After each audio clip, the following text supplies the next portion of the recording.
స్వర్ణాంధ్ర స్వచ్ఛాంధ్ర కోసం సీఎం చంద్రబాబు నిరంతరం కృషి చేస్తున్నారని విజయనగరం ఎమ్మెల్యే అదితి గజపతిరాజు అన్నారు. చెత్త తరలింపు కోసం నగరపాలక సంస్థకు 3,56,00,000తో వాహనాలు సమకూరాయి.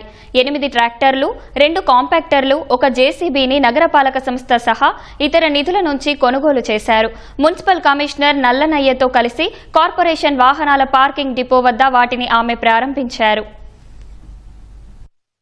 ఈరోజు ఎంతో సంతోషమైన రోజు. ఎందుకంటే మనం చూస్తుంటే మన ముఖ్యమంత్రి వర్యులు ప్రతిరోజు స్వర్ణాంధ్ర స్వచ్ఛాంధ్ర ఇటువంటి అద్భుతమైన మూవ్మెంట్స్ తెస్తూ ఉన్నారు. అయితే దీంట్లో భాగంగా మనం మున్సిపాలిటీ నుంచి వేరే నిధుల నుంచి కూడా మనం 8 ట్రాక్టర్స్ మన టౌన్ని నీట్గా క్లీన్గా ఉంచుకోవటానికి తీసుకున్నాం. 2 కాంపాక్టర్స్ తీసుకున్నాం. అయితే ఈ 2 కాంపాక్టర్స్ కాస్ట్ 2 crores 33 lakhs.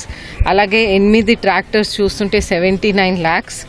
అయితే మొత్తం కలిపి మనం 3 crores 56 lakhs అనేది మనం జస్ట్ క్లీనింగ్ మెటీరియల్ కోసం మనం ఖర్చు పెడుతున్నాం. అదేవిధంగా ఒక జేసీబీ కూడా కొత్తది తీసుకున్నాం.